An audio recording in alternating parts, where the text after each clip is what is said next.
संसार बहिणाबाईंची जात्यावरची ओवी म्हणजे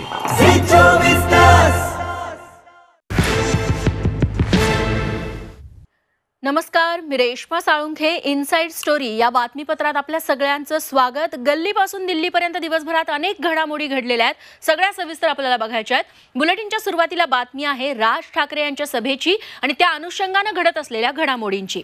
एमआयएमचे खासदार इम्तियाज जलील यांनी राज ठाकरेंना इफ्तार पार्टीचं निमंत्रण दिलंय. ते पाहुणे आहेत औरंगाबादचे, त्यामुळे 1 तारखेला सभेला जाण्यापूर्वी राज ठाकरेंनी इफ्तार पार्टीला यावं असं जलील म्हणाले. सभेच्या पार्श्वभूमीवर एमआयएमचे राज्यातले एकमेव खासदार असलेल्या जलील यांनी औरंगाबादच्या पोलीस आयुक्तांची भेट घेतली. शहरातलं वातावरण बिघडेल असं वाटत नसल्याचंही ते म्हणाले.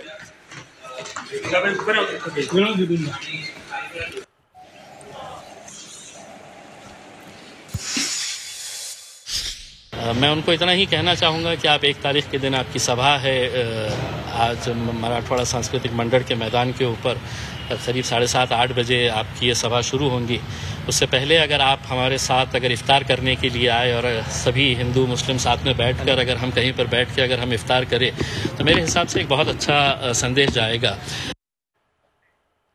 दरम्यान राज ठाकरेंच्या सभेच्या पार्श्वभूमीवर औरंगाबादेत शिवसेनेनं जोरदार बॅनरबाजी केली आहे.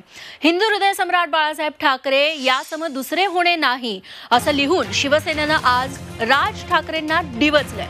यावरून शिवसेना आणि मनसेच्या नेत्यांमध्ये शाब्दिक जुगलबंदी रंगल्याचंही पाहायला मिळालं.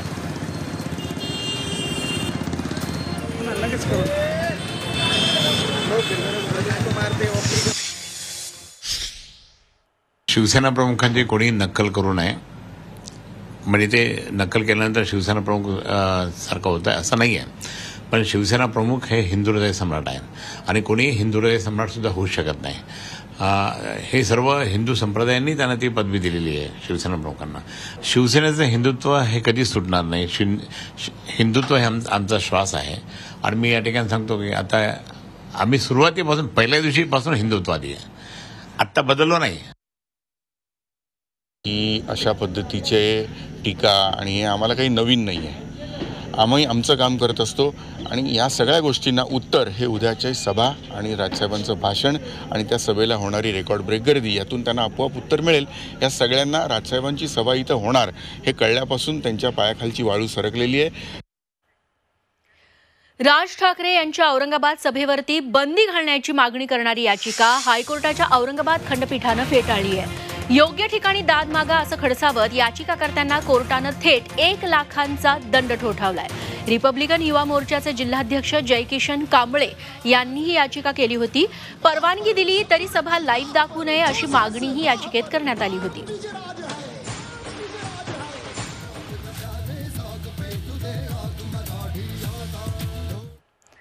तिकडे राज ठाकरेंनी औरंगाबादच्या सभेसाठी जोरदार तयारी सुरू केली आहे. पुण्यात दाखल झालेल्या राज ठाकरेंना आशीर्वाद देण्यासाठी उद्या सकाळी तब्बल 100 गुरुजी त्यांच्या राजमहाल या निवासस्थानी येणार आहेत. हा आशीर्वाद सोहळा संपल्यानंतर ते वढू बुद्रुकला जाऊन छत्रपती संभाजी महाराजांच्या समाधीचं दर्शन घेतील.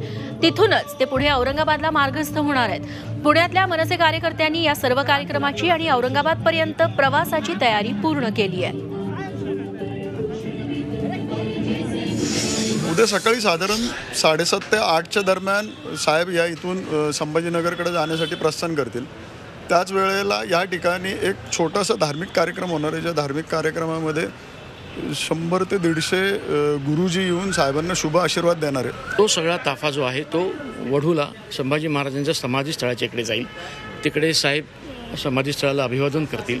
ते अभिवादन केल्यानंतर मग साहेब पुढे संभाजीनगरकडे प्रस्थान करतील. आणि या घडीची सगळ्यात महत्त्वाची आणि मोठी बातमी हाती येते. मुख्यमंत्री आणि शिवसेना पक्षप्रमुख उद्धव ठाकरे यांनी राज ठाकरेंवरती जहरी टीका केली आहे. बाबरी मशीद पडली तेव्हा राज ठाकरे कुठे होते? मंदिरासाठी यात्रा सुरू होते तेव्हा राज ठाकरेंचं काय सुरू होतं? भाजपवर तुटून पडा, सगळ्यांना सडेतोड उत्तर द्या असं उद्धव ठाकरे म्हणाले.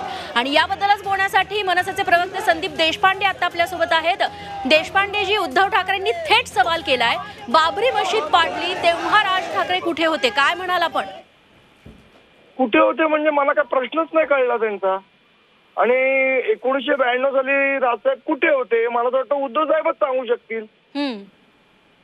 म्हणजे त्यांचं मेमरी कार्ड इरेज झालंय का काय मला काय कळायला मार्ग नाही त्याच्यामध्ये की 1992 साली राज ठाकरे कुठे होते हा प्रश्नच कसं कोण विचारू शकतं. आणि मला असं वाटतं जेव्हा वेळेला ते फोटोग्राफी करत होते त्यावेळेला राजसाहेब हे बाळासाहेबांबरोबर महाराष्ट्राभर सभा घेत फिरत होते. देशपांडेजी, उद्धव ठाकरेंचे हे त्यामुळे ज्यांची वक्तव्य मेमरी कार्ड पुन्हा रिसेट करून घ्यावं. देशपांडेजी, उद्धव ठाकरेंचे हे वक्तव्य नेमक्या कोणत्या मानसिकतेतून आलंय असं आपल्याला वाटतंय? मग असं आहे की ज्या पद्धतीने सन्माननीय राजसाहेबांना जो प्रतिसाद मिळतोय अख्ख्या महाराष्ट्रात नाही तर देशाबद्दल प्रतिसाद मिळतोय त्यामुळे सरकारच्या पायाखालची वाळू सरकलेली आहे. त्यामुळे कदाचित गोंधळलेल्या मनस्थितीत मुख्यमंत्री साहेब आले असावे. देशपांडेजी, एकीकडे राज ठाकरेंवरती टीका करताना, त्यांना सवाल विचारताना भाजपवर तुटून पडा असे आदेश उद्धव ठाकरेंनी दिलेत आणि मनसे आणि भाजपचं हिंदुत्व कसं बोगस आहे ते सगळ्यांना दाखवा असा देखील त्यांनी आपल्या प्रवक्त्यांना बैठकीत आदेश दिलेत. नाही, असं आहे की कोण कोणाला काही दाखवा असं म्हणून काही दाखवता येत नाही ना. प्रत्यक्षात ते कृती करावी लागतात. आता ज्या पद्धतीने सन्माननीय राजसाहेबांनी हा मुद्दा उपस्थित केलाय, जर यांचं हिंदुत्व खरं असेल तर भोंगे उतरवा आणि प्रूव्ह करा तुमचं हिंदुत्व.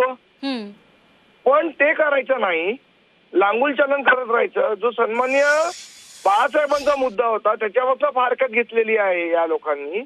आणि हे काय सांगणार दुसऱ्यांना तुटून पडा आणि हे करा असं करून काय नाही होत. त्याच्यापेक्षा मला असं वाटतं त्यांनी चांगलं काम करावं. पहिली तर गोष्ट रोज मंत्रालयात जावं, तेवढं केलं तरी पुष्कळ झालं. देशपांडेजी, मनसे हा शिवसेनेला पर्याय उभा होऊ पाहतोय. प्राथमिक स्टेजला आपण मुंबईत म्हणूयात, मुंबई महापालिकेत, आणि म्हणून ही उद्विग्नता, ही वक्तव्य येत आहेत शिवसेनेकडून असं वाटतंय आपल्याला? नाही, माझं असं म्हणणं आहे या सगळ्यामध्ये की कोण कोणाला पर्याय वगैरे नसतो. प्रत्येक जण आपापले विचार घेऊन जनतेपुढे जात असतो आणि जनताच ठरवत असते की त्यांना कुठला पर्याय निवडायचा आहे. त्यामुळे असं काही होत नाही. आणि जनतेने जर निवडला पर्याय की आम्हाला सन्माननीय राजसाहेबांचं नेतृत्व व्हावे तर कोणी किती उद्विग्न झालं तरी त्यांनी फरक नाही पडत. देशपांडेजी, ज्या सांस्कृतिक मैदानात औरंगाबादेत राज ठाकरेंची महाराष्ट्र दिनी सभा होतीये त्याच मैदानावरती जून महिन्यात उद्धव ठाकरे देखील सभा घेणार आहेत, याबद्दल काय म्हणाल? घ्यावी, त्यांनी सभा घ्यावी, मंत्रालयात जावं, लोकांना भेटावं, शिष्टमंडळांना भेटावं, काहीतरी थोडंफार फाईल सही कराव्या, राज्याची पण कामं करावी. मुख्यमंत्री आहेत ते, त्यांनी केलंच पाहिजे. देशपांडेजी, खूप खूप धन्यवाद ही सविस्तर प्रतिक्रिया दिली त्याबद्दल. तेव्हा मनसेने हे सगळे आरोप आता फेटाळून लावलेले आहेत. मुळात उद्धव ठाकरे त्या सगळ्या काळात कुठे होते असा सवाल त्यांनी उपस्थित केलेला आहे आणि असा प्रश्न विचारण्यामागचं प्रयोजनच मनसेला कळालेलं नाहीये. टोला लगावलेला आहे त्यांनी उद्धव ठाकरे यांना. बाबरी मशीद पाडली तेव्हा राज ठाकरे कुठे होते? मंदिरासाठी यात्रा सुरू होते तेव्हा राज ठाकरेंचं काय सुरू होतं असा सवाल उद्धव ठाकरे यांनी उपस्थित केलेला आहे. कृष्णात पाटील आमचे प्रतिनिधी आता आपल्यासोबत आहेत. कृष्णात, उद्धव ठाकरे यांनी एकाच वेळी राज ठाकरे आणि दुसरीकडे भाजपवरती तुफान टोलेबाजी केली असं दिसतंय, काय अधिक तपशील? रेश्मा, पाहायला गेलं तर शिवसेना देखील आता आक्रमक होऊ पाहते. शिवसेना संघटनात्मक ताकद वाढवण्याच्या दृष्टीनं जे बैठका सध्या सुरू आहेत त्याचाच हा परिपाक म्हणता येईल. कारण ज्या प्रकारे मनसे आणि भाजप या दोन्ही बाजूंना शिवसेनेला टार्गेट केलं जात आहे त्याला प्रत्युत्तर देण्याची गरज आहे आणि त्याची सुरुवात ही खास करून जे शिवसेनेचे प्रवक्ते आहेत त्यांची खास बैठक आज वर्षा निवासस्थानी पार पडली आणि त्याला स्वतः मुख्यमंत्री उद्धव ठाकरे यांनी उपस्थित राहत सडेतोड उत्तर देण्याची, जशास तसं भाषा वापरण्याची गरज असल्याचं त्यांनी व्यक्त केलेलं आहे आणि तसंच आवाहन देखील केलेलं आहे की तुम्ही जशास तसं उत्तर द्या. सरकारची कामं पोहोचवली पाहिजेत, परंतु आपलं हिंदुत्व जे आहे ते कशा पद्धतीनं खरं आहे आणि हिंदुत्वाचा मुद्दा हा आपला नक्कीच. तेव्हा अनेक मुद्द्यांवरती उद्धव ठाकरेंनी भाष्य केलंय आपल्या प्रवक्त्यांशी आणि नेत्यांशी बोलत असताना. मात्र राज ठाकरेंवरती त्यांनी चांगलीच तोफ डागली आहे.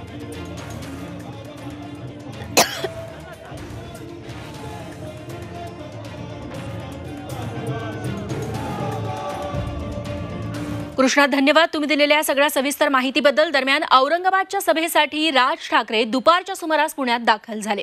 शिवतीर्थावरती मनसे कार्यकर्त्यांनी स्वागत केल्यानंतर राज ठाकरे पुण्याच्या दिशेने रवाना झाले. त्यावेळी चेंबूरमध्ये कार्यकर्त्यांनी राज ठाकरेंची जोरदार स्वागत केलं. कार्यकर्त्यांनी पुष्पवृष्टी करून फटाक्यांची आतषबाजीही केली. नवी मुंबईत वाशीमध्ये देखील कार्यकर्त्यांनी राज ठाकरेंचं जंगी स्वागत केलं. पुढे पनवेलमध्ये देखील मनसे कार्यकर्ते मोठ्या संख्येनं उपस्थित होते. आज राज ठाकरेंचा पुण्यात मुक्काम आहे. उद्या ते औरंगाबादला रवाना होतील.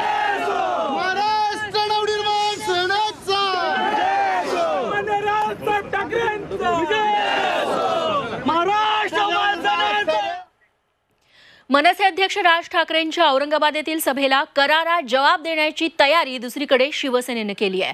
8 जूनला मुख्यमंत्री आणि शिवसेना पक्षप्रमुख उद्धव ठाकरे यांची औरंगाबादेत जाहीर सभा होणार आहे.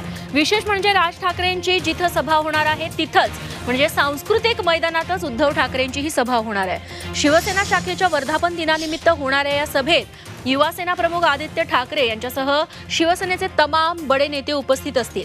याबाबत माहिती देताना खासदार विनायक राऊत यांनी मनसेवर टीका केली आहे.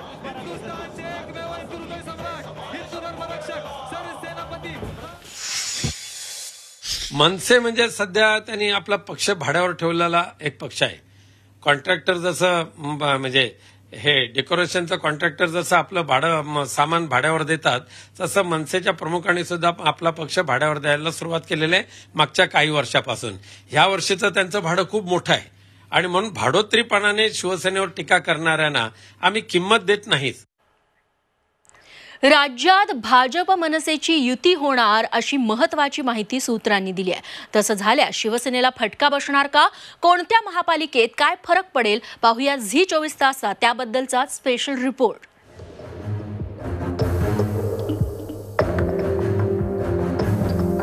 मनसे भाजप युती होणार? मनसे आणि भाजपचं ठरलंय? युतीचा कुणाला फायदा, कुणाचं नुकसान? मनसेने कट्टर हिंदुत्वाची भूमिका घेतली आणि मनसे भाजपमध्ये जवळीक निर्माण झाली. आता तर मनसे भाजप युतीला राष्ट्रीय स्वयंसेवक संघानं ग्रीन सिग्नल दिल्याची माहिती सूत्रांनी दिली आहे. युती संदर्भात 21 एप्रिलला झालेल्या बैठकीला सरसंघचालक मोहन भागवत उपस्थित असल्याचं समजतंय. येत्या 5 जूनला राज ठाकरे अयोध्या दौऱ्यावर जाणार आहेत. त्याआधी 4 जूनला ते उत्तर प्रदेशचे मुख्यमंत्री योगी आदित्यनाथांची भेट घेण्याची शक्यता आहे. त्यानंतर 14 जूनला युतीची घोषणा होण्याची शक्यता आहे. तर युतीबाबत अधिकृत चर्चा झाली नसल्याचं देवेंद्र फडणवीसांनी सांगितलंय. या युतीच्या ज्या बातम्या आहेत या कपोलकल्पित बातम्या आहेत. या काही लोकांनी सोडलेल्या बातम्या आहेत. आमची अजून कुठलीही फॉर्मल चर्चाही झालेली नाही. कोणतं प्रपोजलही त्या संदर्भात नाही. भाजपसोबत युतीची चर्चा तर ही तर मला प्रसारमाध्यमातूनच जास्त दिसते. प्रत्यक्षात अशी पक्ष म्हणून आमच्याकडून आता अशा पद्धतीची कुठलीही चर्चा नाही आहे. भाजप आणि मनसे हे दोन्ही पक्ष एकत्र आले तर त्याचा फटका महाविकास आघाडी सरकारला विशेषतः शिवसेनेला बसण्याची शक्यता आहे. मुंबईत गेल्या वेळी भाजपनं शिवसेनेला घाम फोडला. शिवसेनेचे 84 तर भाजपचे 82 नगरसेवक निवडून आले. मनसे भाजप एकत्र आल्यास शिवसेनेचं सत्तेचं गणित बिघडू शकतं. पुणे महापालिकेत युती झाल्यास 90हून अधिक जागा येऊ शकतात. कात्रज, कोंढवा, येरवडा, कोथरूड भागात फायदा होऊ शकतो. औरंगाबादमध्ये मनसेची ताकद नाही पण किमान 25 वॉर्डात शिवसेनेला फटका बसू शकतो. नाशिकमध्ये मनसेनं सत्ता काबीज केली होती. सध्या तिथे शिवसेनेचं पारडं जड आहे. पण भाजप मनसे युती झाल्यास सत्ता काबीज करू शकतात. अपशकुन करण्यासाठीच काही लोक जन्माला आलेले असतात. ती करत राहू दे. त्यांना फरक पडेल राज्याच्या राजकारणात? काही नाही फरक पडणार. लोकांना माहिती आहे ना. एवढी सोंग ढोंग करून मला सांगा, जेव्हा आमची युती होती तेव्हा हे विरोधात होते ना फिरले. काय झालं? आम्ही निवडू याचं थांबलो का? मनसेचं संख्याबळ एवढं कमी आहे की कोणत्याही निवडणुकीत त्यांच्याकडे गमवण्यासारखं काहीही नाही. त्यामुळे भाजपशी युती केल्यास मनसेचा फायदाच होणार आहे. दुसरीकडे शिवसेनेची कोंडी करण्यासाठी भाजपलाही मनसे उपयोगी ठरणार आहे. त्यामुळे भाजप मनसे युतीवर शिक्कामोर्तब कधी होतंय ते पाहायचं. ब्युरो रिपोर्ट, झी24 तास. ठाकरे बंधूंनी आपापल्या अयोध्या दौऱ्याची घोषणा केल्यानंतर आता काँग्रेसने देखील रामाचा सूर आळवलाय. काँग्रेस आमदारही लवकरच अयोध्येचा दौरा करणार आहेत. त्यामुळे रामनामाची जपमाळ काँग्रेसला तारणार का याकडे सगळ्यांचं लक्ष असेल. आता काँग्रेसचं हे राम काँग्रेस आमदारही अयोध्येला जाणार? काँग्रेसलाही हवाय राम नामाचा बूस्टर डोस?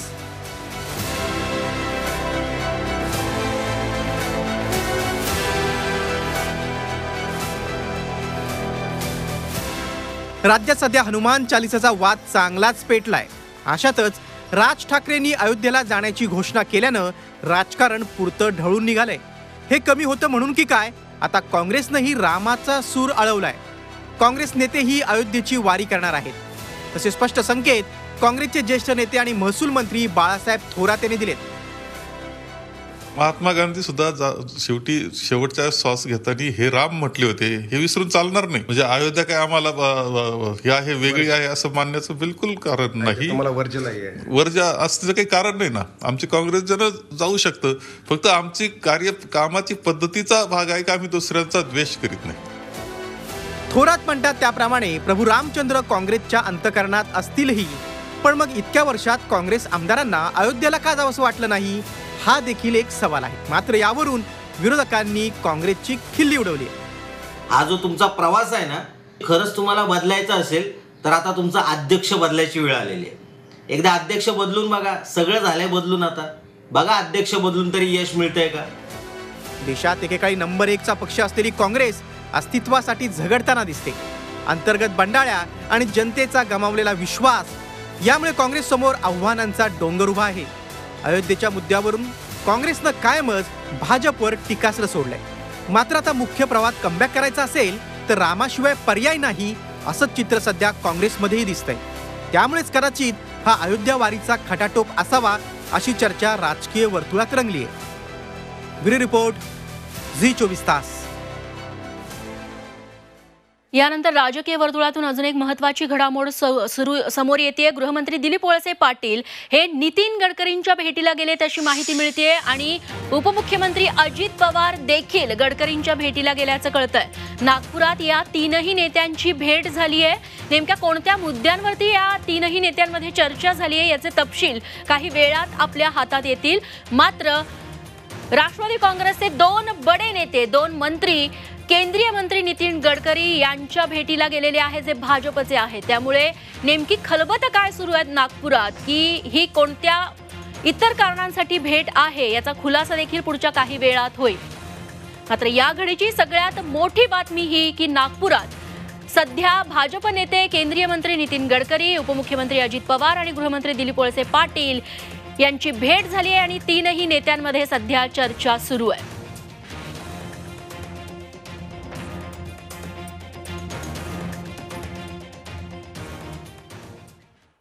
आता बघूयात आंतरराष्ट्रीय घडामोडी. युक्रेननं रशियासमोर अजून गुडघे का टेकलेले नाहीत, यामागचं सिक्रेट काय, कुणी मोडलं रशियन आर्मीचं कंबरडं, जाणून घेऊयात माझे सहकारी अमित भिडे यांच्याकडून. अमित, रशिया विरोधात युक्रेनने अजूनही पराभव पत्करलेला नाही, पण कमी ताकद असून सुद्धा युक्रेन एवढा लढा कसा देत आहे याचं सिक्रेट आता बाहेर आलंय. अमेरिकेने या युद्धात युक्रेनला थेट मदत केल्याचं उघड झालंय. ही मदत कोणत्या स्वरूपात होती, त्याचा लाभ युक्रेनला कसा झाला, पाहूया हा रिपोर्ट.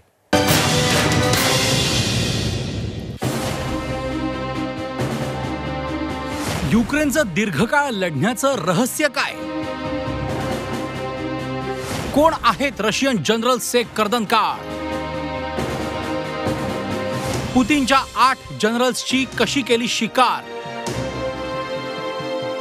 रशिया समोर युक्रेनने अजूनही गुडघे टेकलेले नाहीत, याचं सिक्रेट आता बाहेर आलंय. युरोप आणि अमेरिका थेट युद्धात सहभागी झाले नसले तरी अमेरिकन गुप्तहेरांनी रशियन आर्मीचं कंबरडं मोडलंय. अमेरिका केवळ युक्रेनला शस्त्रास्त्र आणि दारुगोळा पुरवत आहे असं चित्र निर्माण केलं गेलं, पण अमेरिकेचे गुप्तहेर युद्धभूमीवर सावलीसारखे रशियन आर्मीच्या मागावर होते. संधी मिळेल तिथे त्यांनी वार केला आणि पुतीनचे खास असे 8 जनरल्स ठार मारले. हे युद्ध पुतीनसाठी चांगलंच महागडं ठरत आहे. रशियाचे जवळपास 15,000 ते 22,000 सैनिक या युद्धात मारले गेले. रशियाचे सिनियर ऑफिसर्स बहुतेक करून अमेरिकन गुप्तहेरांनी लक्ष केले. अमेरिकन गुप्तहेरांच्या इनपुट्सवरून रशियाचे जवळपास 317 ज्युनियर लेफ्टनंट रँकचे तसंच त्याहूनही वरच्या रँकचे आर्मी ऑफिसर्स युक्रेनने मारले. तिसऱ्या श्रेणीतले सर्वाधिक ऑफिसर्स मारले गेलेत. यात रशियाचे अतिवरिष्ठ पदावरचे 8 जनरल्स ठार झालेत. यात ब्लॅक सी फ्लीटच्या डेप्युटी कमांडरचाही समावेश आहे. 13 एप्रिलला रशियाचे ऑफिसर कर्नल मिखाईल नागामोव्ह यांना युद्धात वीरमरण आलं. त्याआधी कर्नल अलेक्झांडर चिर्वा हे युद्धात ठार झाले. या 2 बड्या अधिकाऱ्यांच्या मृत्यूमुळे रशियाला चांगलाच धक्का पोहोचला होता. रशियन अधिकाऱ्यांचा माग काढून त्याची इनपुट देण्यात अमेरिकन गुप्तहेरांनी चांगला जोर लावलाय. या तडाख्यामुळे रशियाचं कंबरडच मोडलंय. ब्युरो रिपोर्ट, झी 24 तास. तर राणा दाम्पत्याला सत्र न्यायालयानं झटका दिलाय. राणा दाम्पत्यानं घरचं जेवण मिळण्यासाठी केलेला अर्ज सत्र न्यायालयानं फेटाळून लावलाय. त्यामुळे राणा दाम्पत्याला आता तुरुंगातील जेवणच खावं लागेल. राणा दाम्पत्याच्या जामीन अर्जावर देखील आज सुनावणी नाही झाली. या प्रकरणावर आता उद्या सुनावणी होणार आहे.